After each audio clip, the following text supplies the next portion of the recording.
सर्वांना नमस्कार. Very good morning. आज आपण एवढ्या सकाळी इथे उपस्थित आहात, तर मी सर्व उपस्थित सरपंच महोदय, प्रगतशील शेतकरी, माननीय अधिकारी आणि कर्मचारी बंधू आणि भगिनींनो, आपल्या सर्वांचं मी मनापासून स्वागत करतो. मला कल्पना आहे, आपण आपल्या जीवनातील अमूल्य वेळ इथं देतात.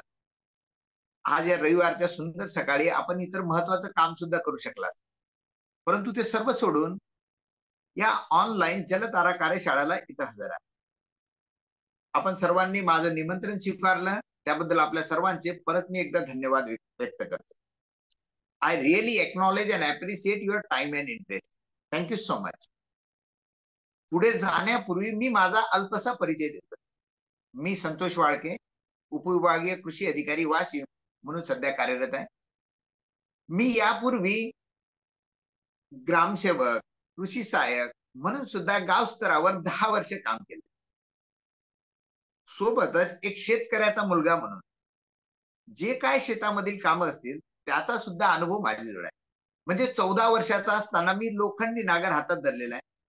त्यानंतर मग वखर असो, तिफन हाणणं असो, उन्हारणं असो, ट्रॅक्टरनं पेरणी असो किंवा इतर सर्व जी कामं शेतकरी करतात, ती सर्व कामं करत करत मी आज इथं आलो. आता सुद्धा जेव्हा केव्हा मला संधी मिळते, तर मी 5-10 मिनिटासाठी का होईना आपल्या सारख्यांच्या शेतामध्ये येऊन माझा जो तो मोह आहे काम करण्याचा, मी तो पूर्ण करतो. सोबतच मी अनेक एनजीओ सोबत जुळलेला आहे. मला माणूस आणि निसर्गासोबत काम करायला आवडतं आणि हे माझं पॅशन आहे. मी आज या ठिकाणी जलतारा या विषयाबाबत आपल्याशी बोलणार आहे. परंतु त्यापूर्वी आपल्या सर्वांना विनंती आहे, की आपण आपला व्हिडिओ ऑन करावा. म्हणजे या सेशन मध्ये सहभागी होताना अशा प्रकारे सहभागी व्हावं, की आपण प्रत्यक्ष समोरासमोर आहोत. आपल्याला काही प्रश्न विचारायचा असेल, तर आपण आपला डिजिटल हँड हात वर करा आणि आपण हात वर केला तर आपल्याला मी बोलण्याची संधी देणार. मी या झूमच्या माध्यमातून एका स्क्रीनवर माझ्या 25 लोकांना बघू शकतो आणि माझ्या समोर ऍट अ टाइम 3 स्क्रीन आहेत. एक समोर आहे, एक इथं आहे आणि एक इथं आहे. म्हणजे मी एका अँगल मध्ये अशा 75 लोकांचे चेहरे बघू शकतोय. ती झूमची किमया आहे. प्रत्यक्ष कदाचित मी जर तुमच्या समोर बोलायला आलो, तर मी एका व्यक्तीकडे पाहिलं तर दुसऱ्याकडे पाहू शकत नाही. त्याच्या चेहऱ्यावरचं मला दिसत नाही. ते पोहोचत आहे का नाही कळत नाही. परंतु या ठिकाणी मला दिसतंय, की सुनील गोटे आहेत, सचिन सिद्धगर आहेत, ज्यांचा कॅमेरा ऑन आहे, रेडमी नावानं आहेत, निलेश साथोड सर आहेत, ज्ञानेश्वर आंबेकर आहेत, रितेश जाधव आहेत, सचिन अग्रवाल आहेत, संतोष पाटील आहेत, सचिन पाटील आहेत, शेख सिराज आहेत, महादेव भोयर आहेत, सुमी दिनेश माहुरे आहेत. सगळ्यांचे चेहरे ऍट अ टाइम बघू शकतो एका अँगल. त्यामुळे आपल्या सर्वांना यामध्ये तशा प्रकारे सहभागी व्हायचं. थँक्यू. पुढे जाण्यापूर्वी ना मी आपल्याला बोलण्याची संधी देणार.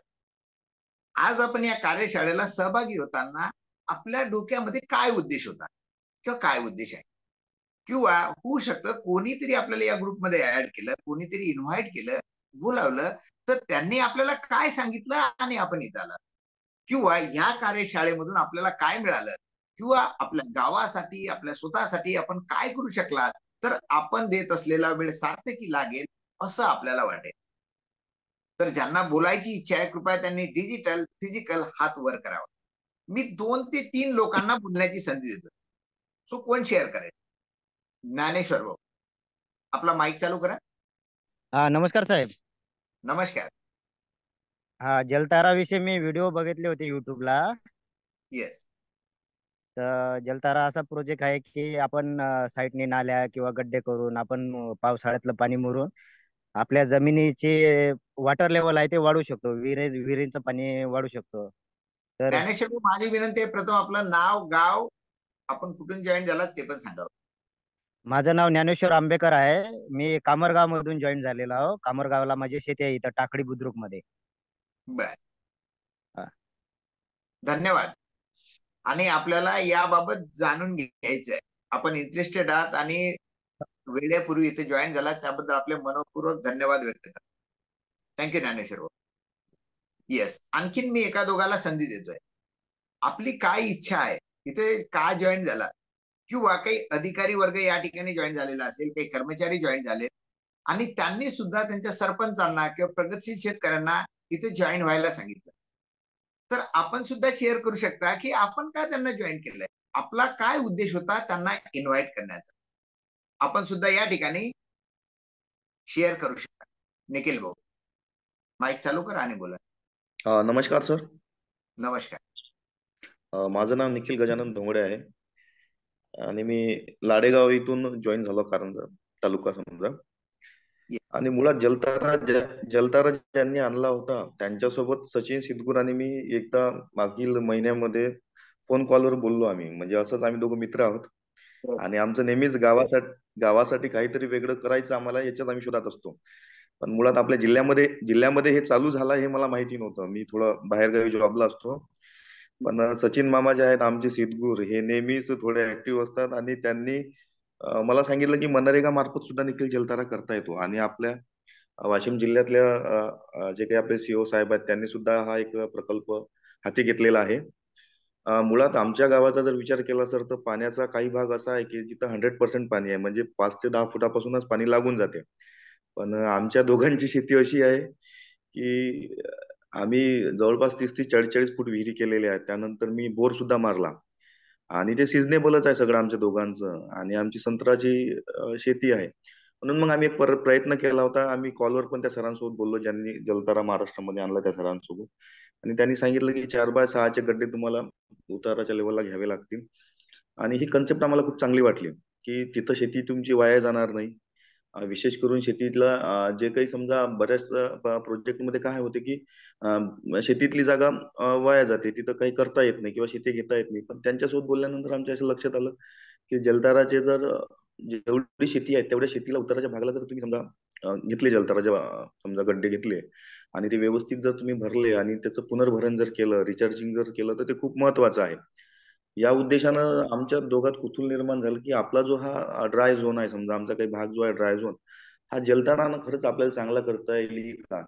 इव्हन शासनाची मदत तर मिळणार, हा नंतरचा पार्ट होता. पण आम्ही ठरवलं होतं की आपण एक प्रायोगिक तत्वावर दोघांनी सुद्धा या उन्हाळ्यात करायचं, आमचं तसंही ठरलेलं होतं. पण मला खूप आनंद वाटत आहे सर की शासनानं इतका चांगला उपक्रम हाती घेतला. आणि कसं आहे, कुठली गोष्ट बिना प्रशिक्षणाची होत नाही. किती आपण म्हटलं तरी, आता मी मास्टर ट्रेनर म्हणून मी पण काम करतो, पण मला पण इतकी माहिती नव्हती. पण मला खरंच वाशिम जिल्ह्यातील सगळ्या कृषी विभागातील लोक असतील किंवा मग बाकी प्रशासनातील लोक असतील, मी खरंच यांचे धन्यवाद मानू इच्छितो की नुसतं लाडेगावच नसेल तर वाशिम मधला जो काही अजून ड्राय झोन एरिया आहे तिथं जर हा प्रकल्प अजूनही चांगल्या पद्धतीनं राबवण्यात आला तर इव्हन शेतकऱ्यांचं जी पाणी पातळी शेतकऱ्यांना पाहिजे पिकांसाठी उपलब्ध होईल. आणि इथली खूप चांगली गोष्ट आहे की पावसाळ्याचंच पाणी आपल्याला मुरवायचं आहे, ते साठवण करायचं आहे. त्याबद्दल खरंच तुमचं पुन्हा एकदा धन्यवाद सर. थँक्यू निखिल. आणि आपल्यासोबत जे आपले मित्र जॉईन झालेत, सचिन, आपल्या दोघांचे मनपूर्वक स्वागत आहे. म्हणजे आपण खरोखर स्वतःसाठी, आपल्या गावासाठी काहीतरी करू इच्छिता, सतत शोधामध्ये असताय. आणि सर्वात महत्वाचा जो विषय आहे पाणी, जो आपल्या प्रत्येकाच्या जिव्हाळ्याचा विषय आहे, त्याबाबत सुद्धा आपण इंटरेस्टेड आहात आणि त्याकरता इथे जॉईन झालात, त्याबद्दल खरोखर मनपूर्वक मी आपले परत धन्यवाद व्यक्त करतो. पुढे जाण्यापूर्वी फक्त एका जणाला संधी देतो शेअर. मला कल्पना आहे की आपण ऑनलाईन द्वारा आताच भेटतोय आणि एकमेकांना पुरेसं ओळखत नसताना कधी कधी आपल्याला बोलण्याची प्रॅक्टिस नसते, तर अशा प्रकारे बोलणं अवघड जातं, विशेषतः कॅमेरा ऑन करून. हे सोपं नाहीये, परंतु लक्षात घ्यायचं आहे की ही सेशन आपल्यासाठी आहे. आपण देत असलेला वेळ सार्थकी लागण्यासाठी आपलं प्रामाणिकपणे इथं सहभागी होणं, व्यक्त होणं आवश्यक आहे. सो वन लास्ट पर्सन, आणि त्यानंतर मग मी पुढे जातोय. नमस्कार सर. नमस्कार. मी सुनील गोटे कृषी सहाय्यक मुख्यालयांचे. सर, या जलताऱ्यामध्ये जे माझ्या मनात संकल्पना आहे किंवा कोणी इच्छेनं मी उतरत आहे, तर सर माझा जो काही सर्कल आहे हा खूप ड्राय आहे, म्हणजे कोरडो भाग आहे, भरपूर कोरडो भाग आहे. तिथं आता मनरेगामधून भरपूर लोक मेहनत घेऊन विहीर वगैरे खोदत आहेत. जर या जलतारामधून त्या विहिरीला पाण्याची जर पातळी वाढत असेल आणि शेतकऱ्यामध्ये, मला काल मी एका सरपंचांना बोललो आपण जी संकल्पना सुद्धा सुचवली की स्पर्धेची, तर मी सहज काल आपला जो माहिती घेण्यासाठी सरपंचांना फोन केला होता, त्यावेळेस सर म्हणे निश्चितच आपण या जलताराच्या मध्ये मनापासून पूर्ण गाव म्हणजे लवकरात लवकर आमची कार्यशाळा सुद्धा तिथे आयोजित होईल, या आवडीने उतरतील आणि आपल्याकडून कर्मचाऱ्यांना त्यांना जर शेतकऱ्यांचं भलं होत असेल एकूण एकाच्या संगतीनं, तर खूप त्यांनी आनंद राहील आणि निश्चितच ही योजना शेतकऱ्याला फायद्याची ठरेल sir. Great. So Sunil, thank you so much. आपण आपलं काही देणं असतं, प्रत्येक जण जो वर आला तो मागच्याला काही द्यावं लागतं किंवा द्यायला पाहिजे, मदत करायला पाहिजे, आणि त्या प्रकारे आपण ती भावना या ठिकाणी व्यक्त केली. आपण आपल्या गावासाठी जो कोरडो भाग आहे तिथं काही करू इच्छित आहे आणि त्यासाठी इथं कार्यशाळेमध्ये आला, त्याबद्दल सुनील आपले मनपूर्वक धन्यवाद. मित्रांनो, आपल्या सर्वांचं मी परत एकदा खूप खूप अभिनंदन करतो. आणि याचं कारण आहे, आपण आपल्या घरून या प्रोग्राम मध्ये पार्टिसिपेट होतो. म्हणजे खूप मोठी गोष्ट आहे. Really great.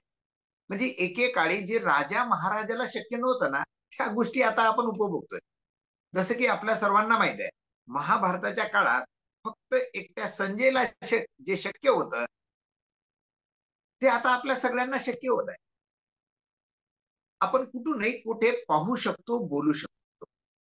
आता आपण सगळे वेगवेगळ्या ठिकाणी आहोत आणि एकमेकाशी बोलत आहोत. आणखीन जर आपण अशी एक कल्पना केली जस्ट की त्या पूर्वीच्या म्हणजे लाखो लाखो वर्षापूर्वीच्या काळात जर आपण गेलो तर या पृथ्वीवर काय परिस्थिती असेल, कदाचित आपण म्हणाल मला माहित नाही, कारण आपल्यापैकी कोणीही त्यावेळी नव्हतं. त्यामुळे नेमकं काय खरं काय खोटं असेल हे पण आपण सांगू शकणार, पण मात्र तरी आपण कल्पना जरूर करू शकतो. म्हणजे जस्ट आपण जर कन्सिडर केलं की कशी परिस्थिती असेल पृथ्वीवर, तर पृथ्वीवर वातावरण असेल, वनस्पती असतील, प्राणी असतील, आणि या इतर प्राण्यापैकी एक तिथं मनुष्य प्राणी असेल. तो मनुष्य काळी तो मनुष्य त्या काळी कसा राहत असेल लाखो लाखो वर्षापूर्वी, तर आपण म्हणाल इतर पशूंसारखा, जसं आपण कथा कादंबऱ्यामध्ये ऐकतो ना, स्टोरीमध्ये ऐकतोय, तो त्यावेळेस एकमेकांशी संवाद कसा साधत असेल, तर जसे आता इतर प्राणी एकमेकांशी संवाद साधतात विदाऊट लँग्वेज. म्हणजे आधी कदाचित खानाखुनाची भाषा असेल, आपण जी आता भाषा बोलतोय ती त्यावेळी नसेल. जी भाषा आता आपल्याजवळ आहे ती इतर प्राण्यांमध्ये आपल्याला पाहायला मिळेल. म्हणजे काय झालं, इतर सर्व प्राण्यांना मागे टाकत मनुष्य प्राण्याने खूप मोठी प्रगती केली आणि तो त्या प्राण्याचा म्हणजे अॅनिमलचा ह्युमन बिंग बनला, मनुष्य बनला. ह्युमन सोबत बघा एक बिंग लागलं, आणि या प्रवासामध्ये या ह्युमन बिंगला मग काय झालं, इतरांची गरज भासू लागली, मदतीची आवश्यकता भासू लागली, आणि त्यासाठी तो इतरांशी कम्युनिकेट करायला लागला. म्हणजे पहिले आपल्या सर्वांना एक कल्पना असेल किंवा करू शकतो आपण, पहिले खानाखुनाची भाषा वापरून आपण कम्युनिकेट करायचो. त्यासाठी या मनुष्यानं भाषा निर्माण केली. आपण पाहतोय की प्रत्येक भागातील भाषा वेगवेगळी आहे. जगात नेमके किती भाषा आहे अजूनही सांगता येत. आपण मराठी सुद्धा किती वेगवेगळ्या प्रकारे बोलतोय हे पण अजून माहित नाही. सो पुढे जाण्यापूर्वी माझा एक प्रश्न आहे, बिनधास्तपणे उत्तर आलं तर हात वर करायचा आहे, मला उत्तर द्यायचंय. माझा प्रश्न आहे, मला सांगा या भाषेचा उपयोग काय आहे, कोण सांगेल? संवाद साधण्यासाठी. Yes sir. नाही, या भाषेचा उपयोग आहे संवाद साधणे, म्हणजे कम्युनिकेशन करणे. राईट. संवाद म्हणजे काय किंवा कम्युनिकेशन म्हणजे काय, तर आपल्याला माहित आहे. मला काय म्हणायचं ते समोरच्याला किंवा दुसऱ्याला जसंच्या तसं समजणे. जसंच्या तसं समजलं तर आपण म्हणणार ते कम्युनिकेट झालं. मी काहीतरी बोललो आणि समोरच्याला जसंच्या तसं समजलं नाही तर आपण काय म्हणणार, कम्युनिकेशन झालं नाही. बरोबर? Yes, agree? Yes sir. Yes. म्हणजे जर कम्युनिकेशन झालं नाही तर भाषेचा जो मूळ उद्देश आहे, ज्यासाठी भाषा निर्माण झाली, तो सफल झाला नाही असं आपण म्हणू शकतो. म्हणजे समजा मी चादर झटकण्यासाठी समोरच्या एखाद्या व्यक्तीला म्हटलं, त्यांना म्हटलं उठा, मी उठा म्हटलं तर तो व्यक्ती उठून जायला लागला. म्हणजे त्यांना काय ऐकू गेलं असेल, तो काय समजला असेल की उठायचं आणि निघून जायचं. आपल्याला कळालं असेल तर असा थंब दाखवा, नसेल कळालं असा थंब दाखवा. म्हणजे मी रिपीट करतोय. एखादी गोष्ट जर नाही कळाली तर आपल्या थंबवरून मला कळेल. आपल्याला त्यासाठी व्हिडिओ पण ऑन करायचा आहे आणि मी त्याप्रमाणे रिपीट करेल किंवा मी समोर जाईल. मित्रांनो, समजा आपल्यामध्ये असंच झालं, मला म्हणायचं वेगळं आणि तुम्ही समजलात वेगळं, तर काय होईल? आपल्यामध्ये कम्युनिकेशन होणार नाही. आणि कम्युनिकेशन झालं नाही तर मला काय म्हणायचं ते तुम्हाला समजणार नाही. आणि तुम्ही म्हणाल की इथं सेशन करून, कार्यशाळा करून मला काही फायदाच झाला नाही. तुम्हाला फायदा झाला नाही तर तुम्ही जलतारा निर्माण करणं तर सोडा. मी तुमचा वेळ वाया घालवला म्हणून तुम्ही मला नको त्या शब्दात जोरात किंवा मनातल्या मनात बोलणार. त्यामुळे आपल्या सर्वांमध्ये कम्युनिकेशन होणं खूप आवश्यक आहे. म्हणजे मला काय म्हणायचं ते तुम्हाला जसंच्या तसं समजणे आवश्यक आहे. त्यामुळे पुढे जाण्यापूर्वी आणखीन एक सर्वात महत्वाची गोष्ट मी आपल्याला सांगू इच्छितो की हे एक्स्ट्रा ऑर्डिनरी कम्युनिकेशन होण्यासाठी या कार्यशाळेला कसं आहे, ज्यामुळे आपल्यामध्ये एक्स्ट्रा ऑर्डिनरी कम्युनिकेशन. परंतु त्यापूर्वी आणखीन एक गोष्ट आपल्याला सांगू इच्छितो जी तुम्हाला नक्कीच आवडणार नाही. शब्द कदाचित माझे आवडणार नाही. आणि ती म्हणजे की आपण मोस्ट ऑफ द टाइम ऐकतच नाही. यू डोंट लिसन. आणि दुसरी गोष्ट म्हणजे मग जे आपण ऐकत नाही ते तुम्हाला कधीच मिळत नाही आणि भविष्यात सुद्धा ते मिळवण्यासाठी तुम्ही कधीही इच्छुक नसता. आणि मग कदाचित ते न ऐकल्यामुळे त्या गोष्टीपासून आपण जीवनभर वंचित राहून शेवटी या जगाचा निरोप. मी काय बोलत आहे कदाचित वरून चाललं असेल, मला कल्पना आहे. आपण पहिल्यांदा मला ऐकताय. म्हणजे बघा, तुम्हाला कोणी काहीतरी सांगतं आणि जे काही सांगितलं जातं ते तुम्ही ऐकत नाही. जे सांगितलं जातं त्याबद्दल तुम्हाला काय वाटतं ते तुम्ही ऐकता. मी जे बोलत आहे त्याच्याशी कदाचित तुम्ही सध्या सहमत नसाल, परंतु आपण याच पद्धतीनं बऱ्याच वेळा ऐकतो. आणि अशा प्रकारे ऐकताना आपल्याला कदाचित हे चुकीचं किंवा डिसएम्पॉवरिंग वाटत नसेल. या क्षणाला सुद्धा बघा ना, या प्रोग्राम मध्ये सहभागी होताना सुद्धा या कार्यशाळेबाबत तुमचं ऑलरेडी काही मत आहे. मी तुमच्या समोर स्क्रीनवर पहिल्यांदा आलो तेव्हा सुद्धा तुमचं माझ्याबाबत काहीतरी जजमेंट असेल. माझा चेहरा बघितला की तुम्हाला काही विचार आले असतील. माझा समोरचा एक दात पडलेला आहे तो बघितला तर तुम्हाला काही विचार आला असेल. म्हणजे तुम्हाला दिसेल, तुम्ही लोकांना बघता, तुमच्या डोक्यामधली ऑटोमॅटिक मशीन चालू होते आणि तुम्ही ऍज इट इज न ऐकता त्या गोष्टीकडे तुम्ही तुमच्या दृष्टिकोनातून पाहता, दृष्टिकोनातून ऐकता. म्हणजे तुमच्या ओपिनियन किंवा फिल्टर मधून ऐकता. समोरचा व्यक्ती काय म्हणतो त्याला तुम्ही जसंच्या तसं ऐकत नाही, तुम्ही फिल्टर लावून ऐकता. त्यामुळे आणि हे काही चुकीचं आहे का तर नाही, इट्स अ ह्युमन डिझाईन. आता सुद्धा मी हे समजण्यासाठी मी काय म्हणत आहे हे समजण्यासाठी मी 15 ते 20 सेकंद थांबतो आणि बघा तुमच्या डोक्यात काहीतरी कन्व्हर्सेशन चालू. त्या कन्व्हर्सेशनला ऐका, ऑब्झर्व करा काय म्हणत आहेत तुम्ही.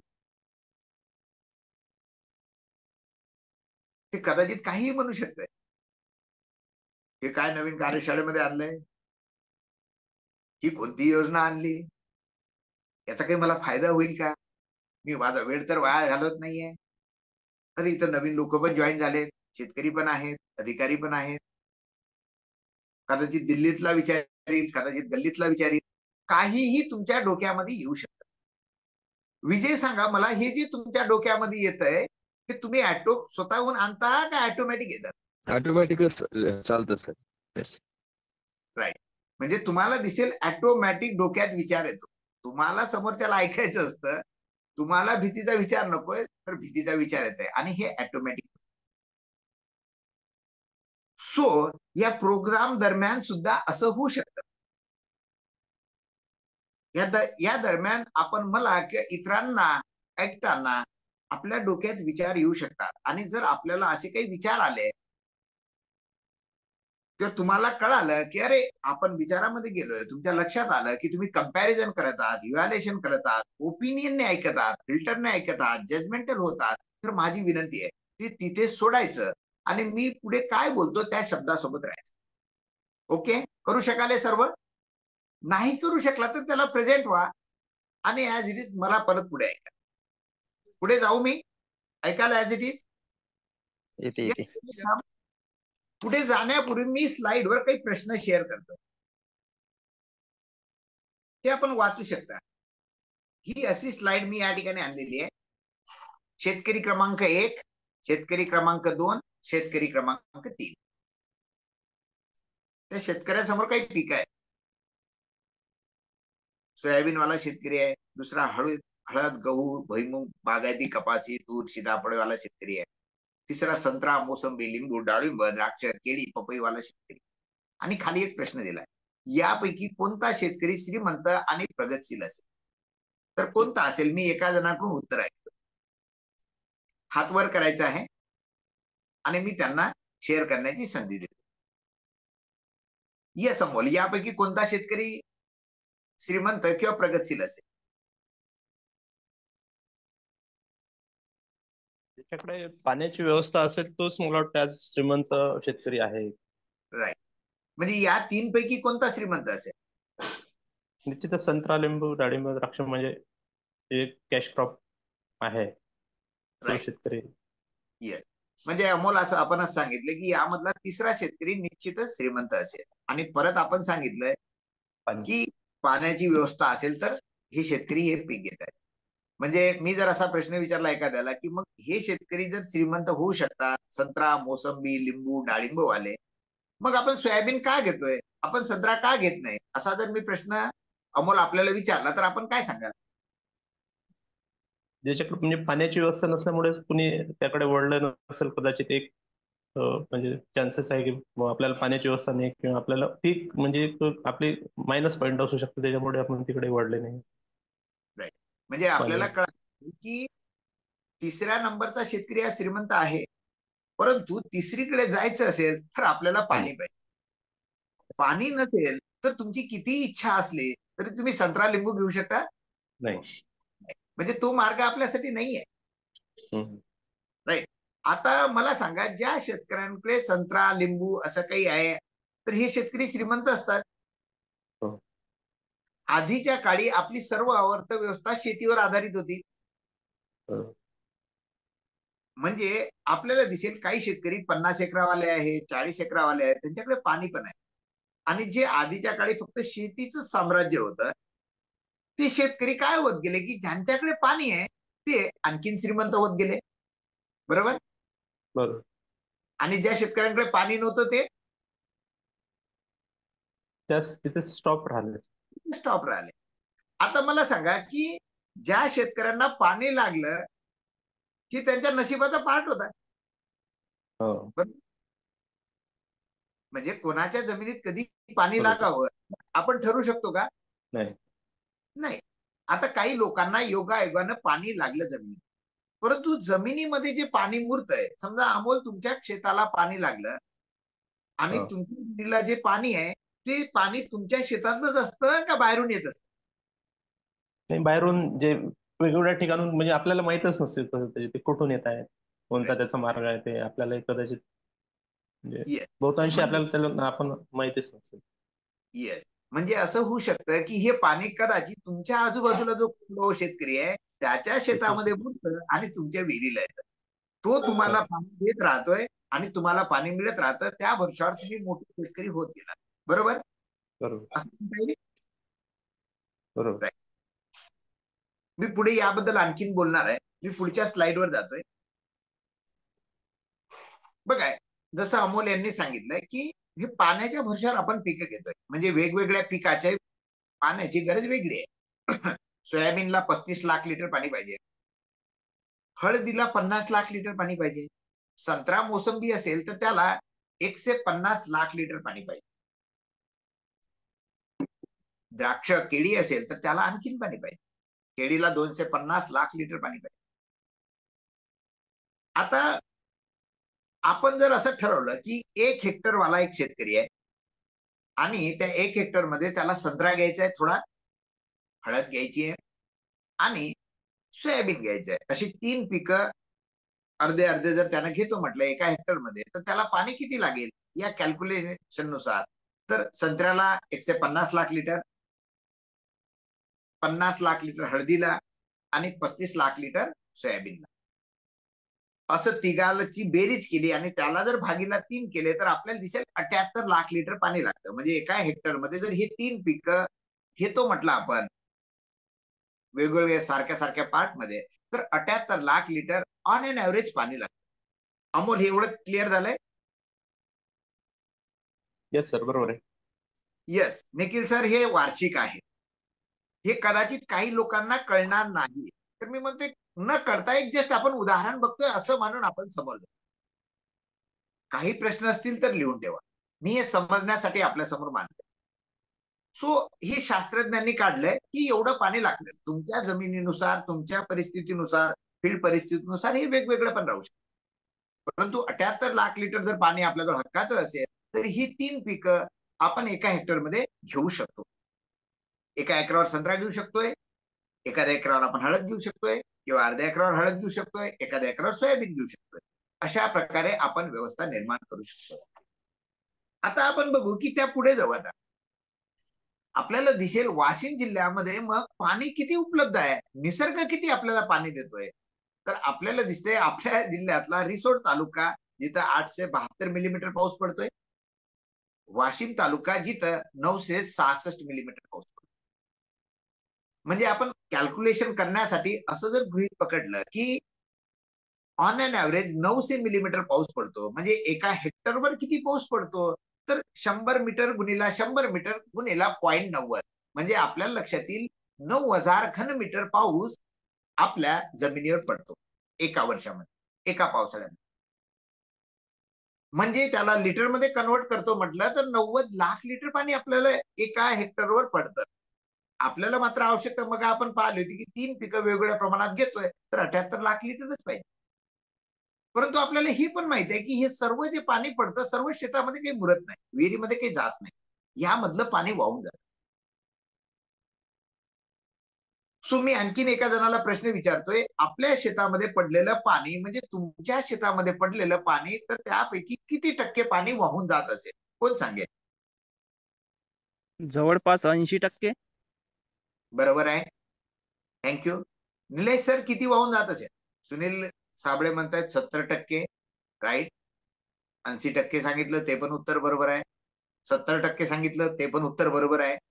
आपल्या मनामध्ये काही आणखीन उत्तर असेल तर मी म्हणणार ते पण बरोबर आहे. हे उत्तर याकरता बरोबर आहे की हे पाणी वाहून जातं हे डिपेंड आहे तुमच्या जमिनीच्या उतारावर.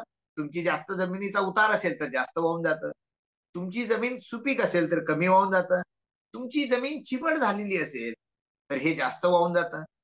सो हे आपल्या जमिनीनुसार बदलतं, भौगोलिक परिस्थितीनुसार वेगवेगळं राहू शकतं. परंतु आपण समजण्यासाठी, जस्ट एक कॅल्क्युलेशन करण्यासाठी आपण काही गोष्टी इथं कन्सिडर करून जाऊ. आपण असं म्हणू की 50% पाणी वाहून जातं. म्हणजे किती पाणी वाहून जातं? जर 90 लाख लिटर पाणी जर तुमच्या जमिनीवर पडत असेल तर 50% म्हणजे 45 लाख लिटर पाणी तुमच्या एका हेक्टर मधून वाहून जातं. अमोल, क्लिअर इथपर्यंत? शो मी थंब.